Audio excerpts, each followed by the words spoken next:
So it's time to bring up some amazing women to come and join us on the stage here today. I have a personal story with almost every one of them. Heather Zinzak, who joins us as the Chief Marketing Officer of Domo. I wouldn't be at Inside Sales were it not for Heather. I went to interview with Josh James, who's on our board. Josh, if any of you know him, was amazingly not on time. And so I ended up having a really great accident happen, and I spent a lot of time with Heather, who convinced me that moving from running a big organization, a big marketing team at SAP, to come run a little bitty business in Utah was a good idea. I even ended up buying a home in the same neighborhood that Heather did. So lots of respect there. Next up is Emily Borders. She runs the PR agency, Highwire PR, that we use at Inside Sales. I've learned immensely from Emily since we brought her on board the team. And last but certainly not least is Defina Tuncheva as a panelist. Defina is a member of our board. She is a prominent partner at US Venture Partners, one of the early venture capital firms that put money into Inside Sales. So this is three amazing folks. But they get moderated by an equally amazing person. Sarah Buhr is from TechCrunch. She literally covers the most bleeding edge technology you can possibly imagine. And when I say bleeding edge, I literally mean that. She covers things like 3D organ printing, one-drop blood tests, and even more mundane technology like InsideSales.com. So please join me in welcoming these four amazing women to the stage for a terrific panel. Ladies, come on up.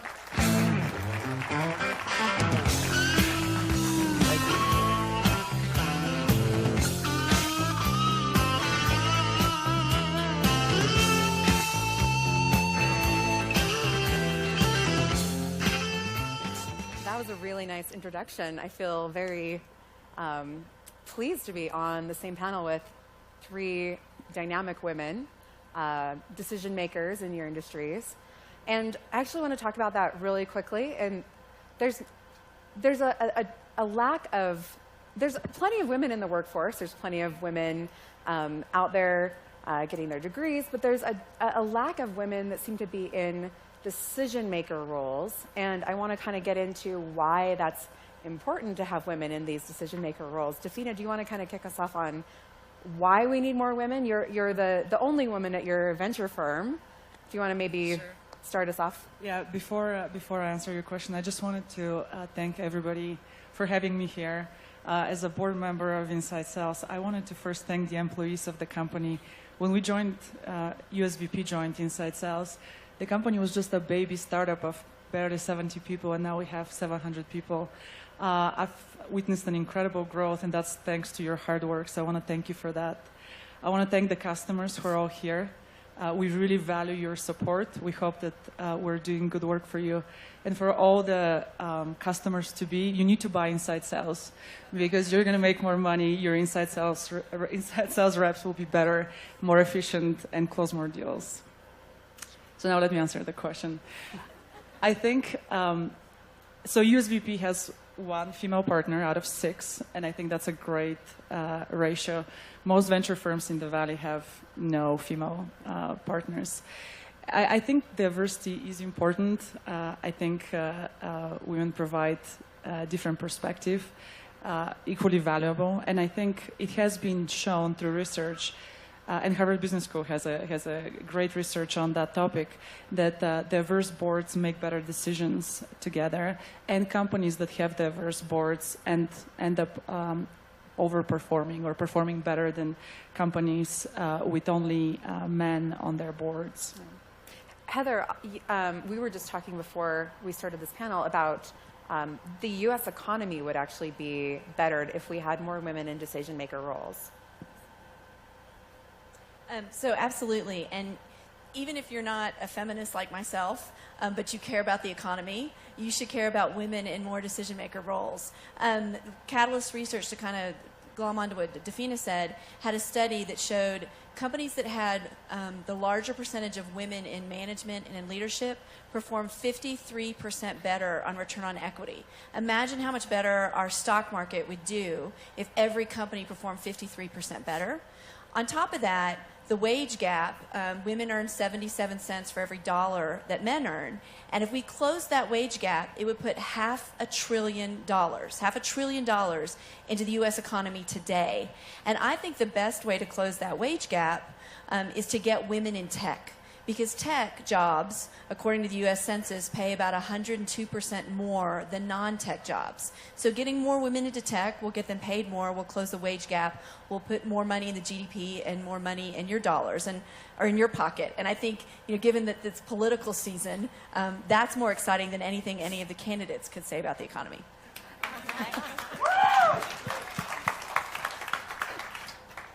You've started your own PR firm. You're selling, essentially you're convincing the client to come with you. How do you feel like your gender maybe helps you in some ways, or do you feel like that's not even an issue? Well, I think gender is definitely an issue. It's not a gender neutral world that we live in, or a diversity neutral world, and I do think creating teams of diverse input and in leadership positions in decision-making roles is really critical. In terms of being an entrepreneur and sort of taking that leap myself, I think it was very much informed by influencers I had early in my career, both men who mentored me throughout my career and strong women in leadership positions, decision makers early on that I worked for, that really held me to task to stand up and come to the table and really bring ideas and perspectives. So it was kind of a natural extension to go into a role of entrepreneurship, and I think we look at that in our own teams at Highwire, and then also it's interesting to see how bringing those decision maker roles from different backgrounds and perspectives is becoming more important to the companies we work with. And we work with mostly technology companies like InsideSales.com, which is doing a lot of amazing things around bringing women into the company through scholarships in coding and really addressing it at the entry level, at the education level, with coding camps at different elementary schools, and also bringing more leaders into the C-suites. But one of the things I also think is really interesting about where this conversation around collaboration and diversity is going is new research that's coming out and showing how important it is to have diverse voices on every team.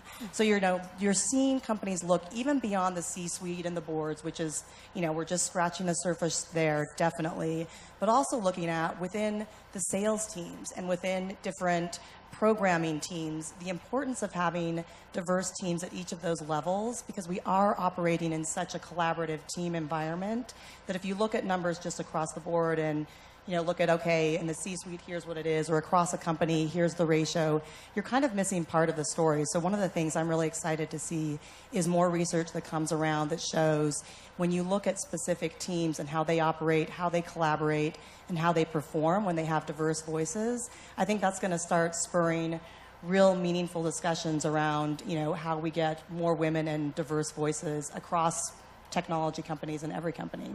Yeah, so we know that there's a lack, we know there's a problem, we know that there are possible ways to fix it. What in each of your industries do you think are the barriers to maybe incorporating more diversity, bringing more women into this decision-making roles, helping them find and forge a career path into those decision-maker leadership roles? So as a marketer, I think it's two things. And as a marketer, I'll talk about pipeline. People in the room with sales can appreciate that. I do think we have a bit of a pipeline problem in tech. 73% of middle school girls say they're interested in STEM careers, science, technology, engineering, and math. Once they get to college, depending on the statistics you look at, less than 15% of computer science majors are women. So I think there's something we need to do to encourage pipeline, and there's a lot of great causes and organizations and folks attacking that. So I think pipeline helps with that. I started my career coding. I was a developer, and I was the only woman in the room. I loved all the guys I worked with, but so I do think there's a pipeline problem. I think the second thing, from a management perspective, and I can't believe I'm going to quote a sports team, because I joke that now that I'm married, I don't have to pretend to like to watch sports on TV anymore. Don't tell my husband, bait and switch. But I think it's the Rooney Rule in the NFL really encouraged, it didn't say you had to hire somebody that was diverse, but you had to at least interview. And I think implementing something like that in your businesses or when you're hiring, if you're a hiring manager, to say, we need at least one candidate that's different from the rest of us, whether it's a woman or a person of color, I think that will go a long way as well.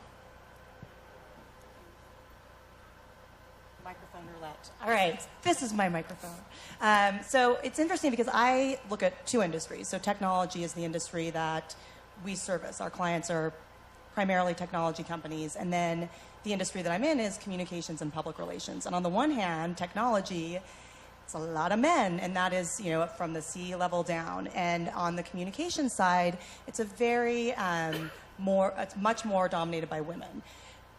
But at the more predominantly at the more junior levels. So one of the things that I saw really kind of growing up in the communications industry was a lot of great mentors and role models to a certain point. But at the very top, primarily the big agencies and even sort of the mid-sized agencies were still run and had on their boards a lot of men. And so that, I think, is one of the reasons that inspired myself and my business partners to want to create an agency where we really felt like we were the decision makers at the end of the day and help nurture and mentor the great talent that's coming through this industry to become leaders within their industry. And I think the communications industry is changing and starting to implement more role models and looking at its C-suite and the boards and bringing some more of that diversity.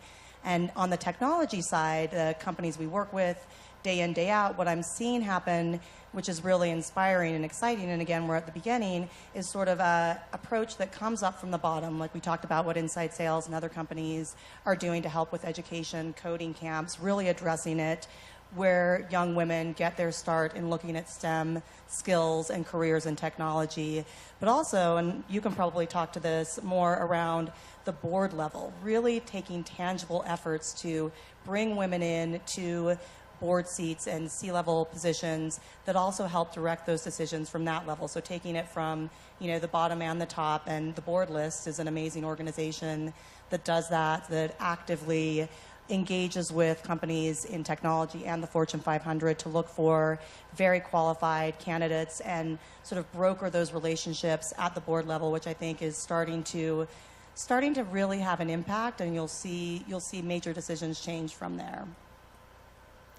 I'll give my perspective on the venture world and how and why there aren't that many women there. I think there's been a lot of discussions about this topic over the last 6 to 12 months. You probably have seen in the press that Kleiner Perkins got on the spot, Sequoia more recently, talking about diversity and women within the partnership ranks. And I think that there's a commonly held belief that venture capital in particular, and maybe the finance sector as a whole, is a boys' club, and men like to pick other men to work with. And maybe there is some truth to that, although I can see that the sentiment has changed a lot over the last few years. I'd like to talk about another issue, though, that isn't as talked about, and it touches on what you said about the pipeline problem. I think there just aren't enough women that want the job. And I think when I look at my peers in the industry, what is shared as characteristics among the men that I work with is that they're all very confident. They all believe that they deserve everything they have and more. And they all have thick skin. And they're all very good at self-promotion. And these are wonderful characteristics, actually. Unfortunately, I think they're not as common among women. But if women do have those characteristics, we think of them differently. That's part of the problem. And then it's up to the woman whether she cares about that or not, right? I think, I mean, yes, I agree with you. And that goes back to the thick skin and the self-confidence part. If you're self-confident and have thick skin, do you really care what others think of you? I think I think part of it is also this whole, I think people are not aware of the gender bias that maybe they hold within themselves because it's insidious within our society in ways that we don't even think about that are they seem completely innocent. For instance, I don't know how many of you use emoji on your phone.